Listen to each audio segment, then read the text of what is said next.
Good morning, students. This video is about class 5, subject social science, chapter number 1, the globe, the model of the earth. Lecture 3. I'm your teacher, Mrs. Today we are going to read about grid. Parallels and meridians form a network of lines that is called a grid. जो हमने पढ़े थे parallels और meridians, वो एक network बना देते हैं लाइंस का, उसे बोलते हैं हम ग्रिड.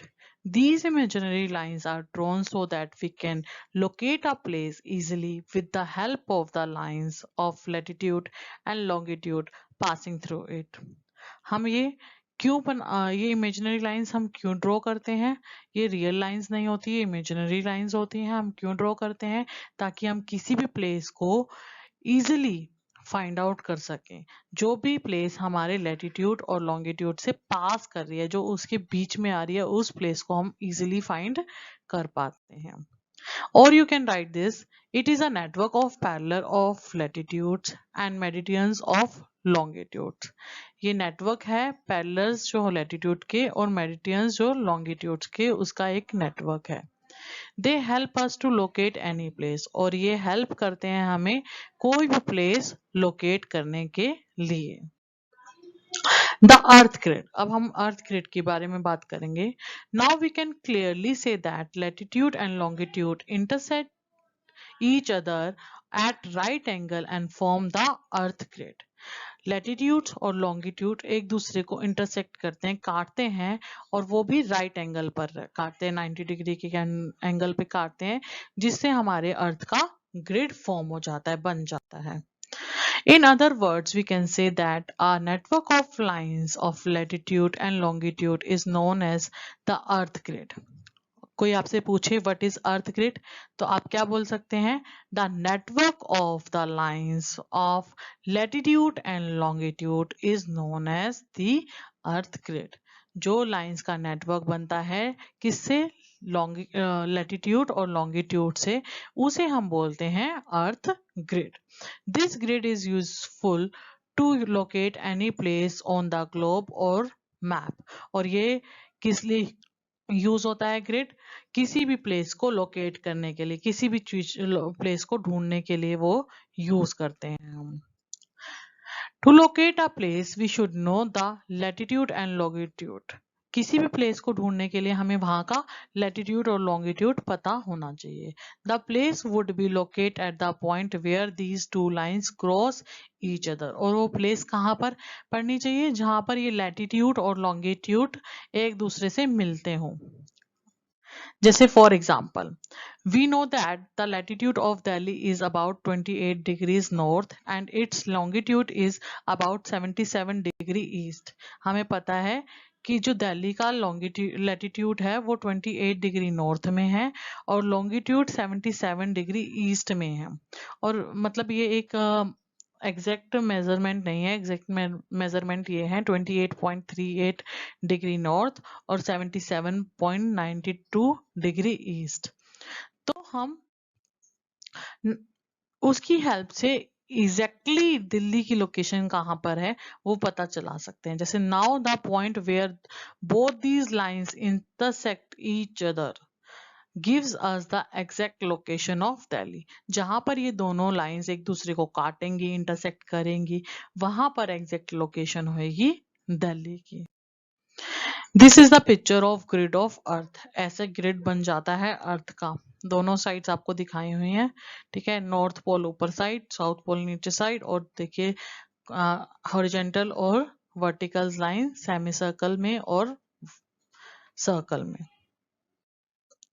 Movement of earth. अब हम पढ़ेंगे अर्थ का मूवमेंट कैसे होता है.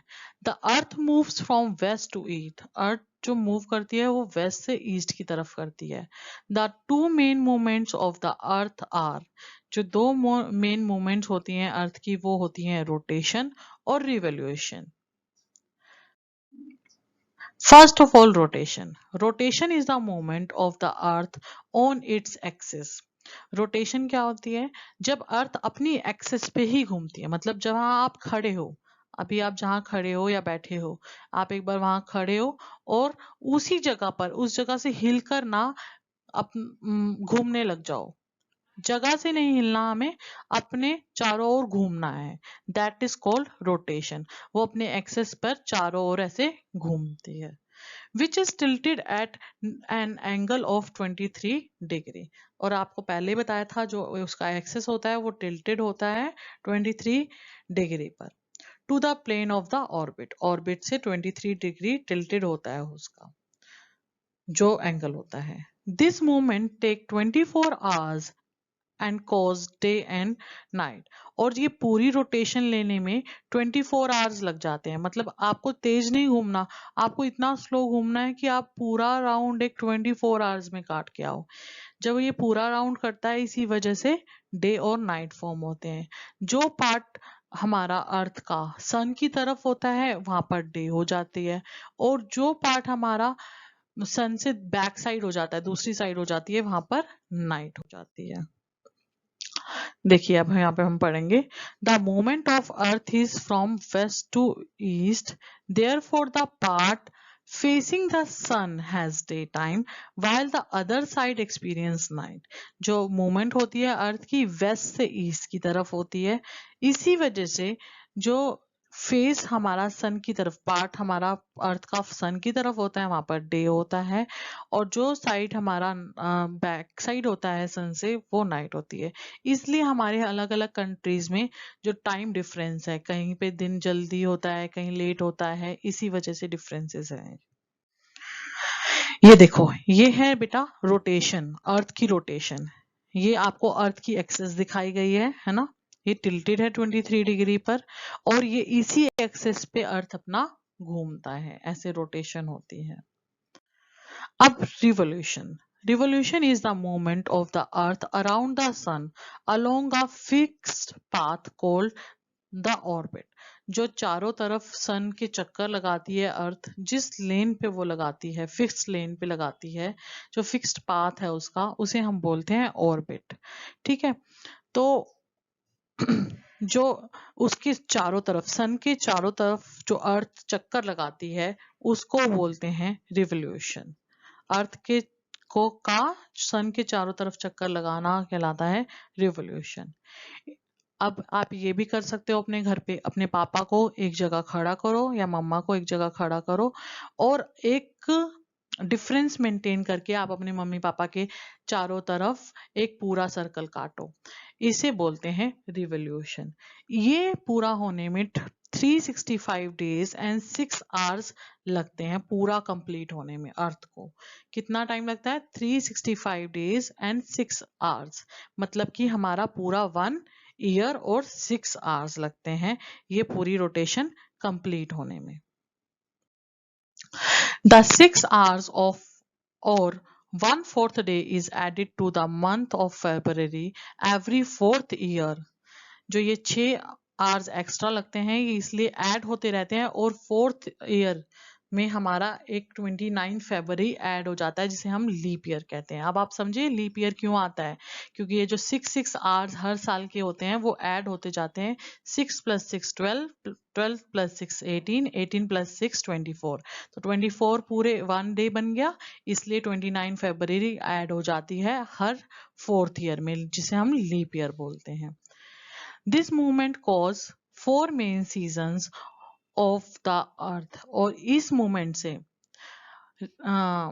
रिवोल्यूशन से हमारे क्या बनती है?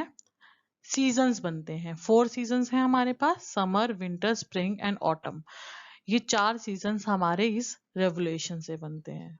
ठीक है बेटा, ये देखो ये पिक्चर है, सन के चारों ओर अर्थ का घूमना रिवोल्यूशन कहलाता है।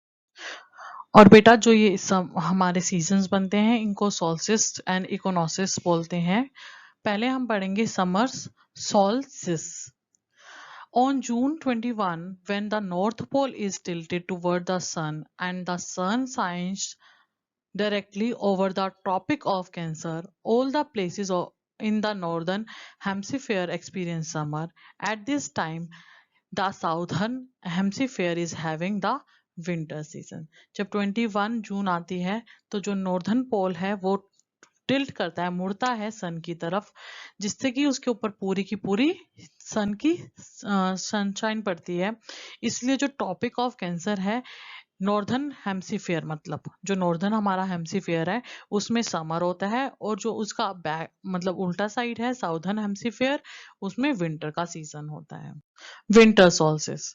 On the 22nd December, when the South Pole is tilted toward the Sun and the Sun shines directly on the Tropic of Capricorn, the Southern Hemisphere experiences summer while Northern Hemisphere experience winter.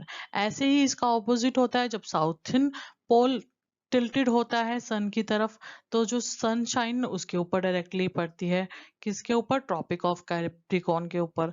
तो इसलिए जो southern हेम्सीफेयर होता है उसमें summer होती है क्योंकि direct sunlight पड़ती है, और जो नॉर्दर्न हेम्सीफेयर होता है उसमें विंटर हो जाती है। Equinoxes. On the 21st March, the spring equinoxes, and 23rd September, the autumn equinox. The rays of the sun fall directly on the equator. All the places on the earth have equal day and equal night.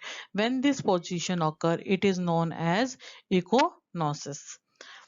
जब 21 मार्च और 23 सितंबर आता है तो सन की race directly किस पे पड़ती है, इक्वेटर पे पड़ती है, जिसकी वजह से दिन भी उतना ही होता है जितना नाइट, इक्वल इक्वल थिंग्स होती है। इसी वजह से हमारा स्प्रिंग और ऑटम सीजन आता है।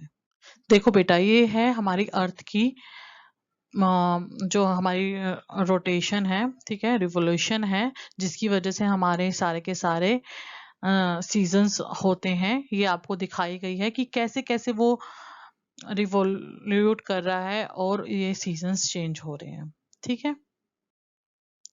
ये देखिए कैसे सन किस तरफ जा रहा है, तो विंटर हो रही है, ऑटम आ रही है, समर आ रही है, स्प्रिंग आ रही है, फिर इसी तरीके से हमारे seasons. Today's homework, what is a grid. हमने पढ़ा है आज की ग्रिड क्या होती है, hots.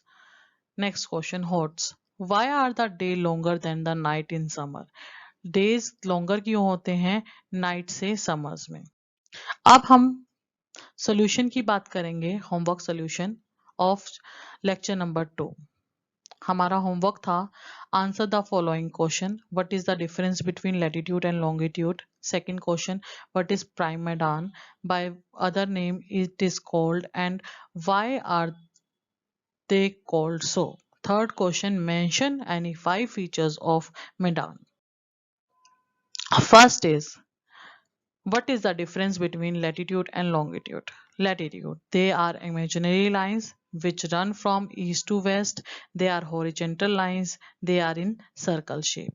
Longitudes, they are imaginary lines which run from north to south. They are vertical lines. They are in semicircle shape. Second question, what is the prime medan? By what other name is it called, and why are they called so? 0 degree longitude medan is called prime medan. Prime medan is also known as Greenwich, as it passes through the Royal Observatory at Greenwich near London in UK. Number 3. Mention any 5 features of medans. Meridians के 5 features, मतलब longitudes के 5 features. All the longitudes are of the same length. The maximum distance between any two longitude is at equator. Longitude cut the equator at right angle, example 90 degree. The distance between any two longitude decrease toward the pole, जैसे pole की तरफ जाते हैं decrease होता है। Longitudes are semicircle in shape. बेटा, now, if you have any query in this lecture, you can ask in comment box. In this lecture homework, I will give solution in next lecture. Bye beta. Have a nice day. Take care. Be safe. Have fun. Thank you beta.